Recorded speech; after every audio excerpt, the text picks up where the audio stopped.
Three words that terrify every teacher, parent, and procurement person in education: back to school. Tim, when it comes to education, when and how should teams be trying to get ahead so that there isn't a panic? It's a great question, Kurt. In the GP world, we always look to start those conversations 6 to 8 months before an actual implementation.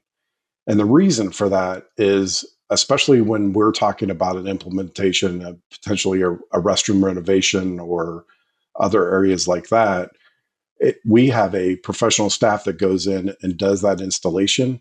As you can imagine, when that professional staff is getting booked up through the summertime and then over holiday breaks to be able to have full access to the school and not be disruptive in that process, that's why we start so much ahead of time with the discussions, product solutions, maybe some testing in limited environments, and then you get the commitment and do the full-on implementation over one of those ideal periods for the school and for everybody involved with that. That becomes a little bit harder, obviously, if you get into university situations because they're operational basically full time through. So then it's just a coordination with the facilities crews on when it makes sense to get into different parts of the campus to make those conversions. That makes sense. When you said 6 to 8, I thought you were going to say 6 to 8 weeks as though it were like a shipping time. 6 to 8 months. Wow, that is impressive. To start the discussion, Yeah. typically our scheduling for installers varies between 4 and 6 weeks. Like I checked in preparation for this interview, and right now we're roughly at 6 weeks. So if we had purchase orders and product scheduled, we're scheduling the installers to be 6 weeks from now. So it really just highlights how much we need to be working ahead. Yeah, That's I mean, it fits the theme yeah, perfectly. absolutely. And speaking of fitting the theme, I wanted to ask you about total cost of ownership, or reducing operational costs, in other words. It's a huge deal these days. What are a few areas that people should be looking at to help the bottom line? Yeah, great question. And I'm going to take it a step back, and there's really two pieces that I would say that needs to be aware of as you're looking at solutions. And it's really, what are you solving for whatever the situation is. So the big key drivers within education we see is an emphasis on sustainability and an emphasis on the retention and cost consciousness, what fits right into what you're talking about for total cost of ownership. Yeah. So for total cost of ownership, I think that you have to focus on that. And the example that I use is hand drying, because that's obviously the business that we're in. So a common solution that you'll see, especially in primary education, is folded towels. And in folded towels, if you think about what you want the task of that product to do, you're providing a hand drying experience. So in folded towels versus, in our case, we always promote roll towels for hand drying. Folded towels will have an attractive price because they yield between 800 and 1,000 hand dries per case. A roll towel can be up to 4 times the amount of hand dries per case because of the efficiencies that are built into that. It's also going to typically cost 2 to 3x what the case of hand towels cost. So if you have a price sensitive buyer, they're looking at that as a bargain because they're getting the folded towel, but they're not operating, or they're not understanding the full impact of what the hand towel could yield for them. The good news is we have some calculators and a lot of case studies that we can go in and help educate that buyer to help them see what the difference is. And we offer programs like test and trial where they can actually put it to use, right? They can go in and validate what we're telling them. And then once they understand that conversion, it makes sense. The other thing with roll towels that I would tell people is, hey, make sure that you're looking at full utilization systems that helps prevent waste. But the big thing is helping them kind of overcome sticker shock and helping them, I guess, understand the total cost of ownership beyond the immediate price. That makes perfect sense to me. And I think you kind of made me realize the total cost of things is different than the purchase price.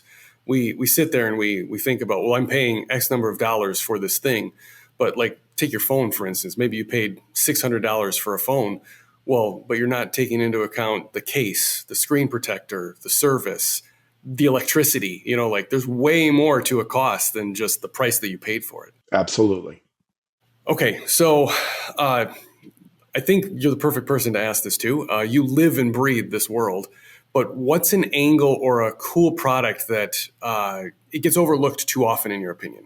I think it varies a little bit whether you're looking into higher education or if you're looking at primary education, right? So if I take the higher Fair education, point.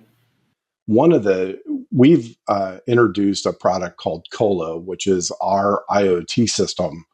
So, and we're having a lot of implementation of that at different universities around the country because of the efficiencies that it brings to the facility staff, right? I talked a few minutes ago about the retention and attraction of employees. That's a huge factor that education has to be looking at and are looking at.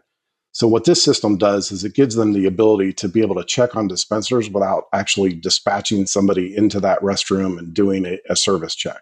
It basically flags them to say, hey, this dispenser is malfunctioned or jammed, or this dispenser needs refills. We've also built technology into that would say, hey, there's been, whatever the customer wants to set it at, but there's been 500 activations in there. You probably need to dispatch somebody there to clean. That works not only with a central hub, but then there's apps for the phone. So as the maintenance staff is out and around campus, they can actually get those flagged to them or assigned to them as cues to go in and do that. It's all about helping create efficiencies. So that's a pretty neat and new technology that we're seeing rapidly adopted.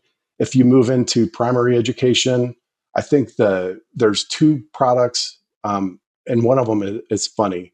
We have one of the technologies we offer is called Dixie Smart Stock Ultra Cutlery, and it combines the benefit of bulk cutlery, meaning lower cost, with the technology that they're not touched. So it's not open containers that can get contaminated. It's you grab the handle and pull it out. And funny enough, we introduced sporks for that. When we first introduced it 3 or 4 years ago, it had knives, forks, and spoons, as you would expect. And the big push from education was, please bring out a spork. We want to minimize the amount of product that we need to buy. So we have done that. It's actually new this summer, and the installations of that have gone really, really well over the course of the summer, and people adopting that solution for back to school in the fall. And then the other thing that we talk about is we have a center pole tissue system. So I'm an older guy. When I went to elementary school, there was actual single fold dispensers of individual sheets of toilet paper. This takes that concept to a new level. It's a more pleasant experience, but it is a center pole tissue that comes out towards you. The roll is completely encapsulated, but where we're seeing that adopted would be schools that have problems with vandalism, or it's a common prank in elementary schools can be to take the jumbo roll tissue and start getting it going. And because that's not perforated, they feed it into the commode and flush and flush and flush and get it all backed up. The good news is with the center pulse system, nobody's going to do that. You may pull 5 or 6 sheets off and then you're like, okay, this isn't worth it. And by then somebody's kind of broken it up. So yeah, I am going to do a very poor man's attempt at recapping everything we talked about. We want to start early. We want to bring technology in where it makes sense. And what else? Is there another way to recap it? I think the other piece is just understanding what the needs of the individual facility is. That we have a portfolio of products, right? And we have that portfolio of products because not every solution or not every problem is solved with the same solution. So I would encourage people to come in and take a consultative approach. Let us help you. We have a ton of trends and insights, but let's identify what you're trying to solve for and let us propose the solution that best fits those needs. Mm-hmm. So I think that there's, the other thing that I would say is just allow time for that discovery process, as opposed to just saying, well, this is what somebody else is using, so it's the right solution for me. The good news is I go back to the key drivers: sustainability and attracting and retaining the employees are paramount to success. And that's probably the biggest issue that we see in education right now. I love that answer. But I have taken up enough of your time today, Tim. Thanks for talking. No, thank you, Kurt. I appreciate the opportunity to discuss these important topics. And certainly, if there's any questions that your listeners have them feel free to reach out to GP. And we're happy to help guide that conversation.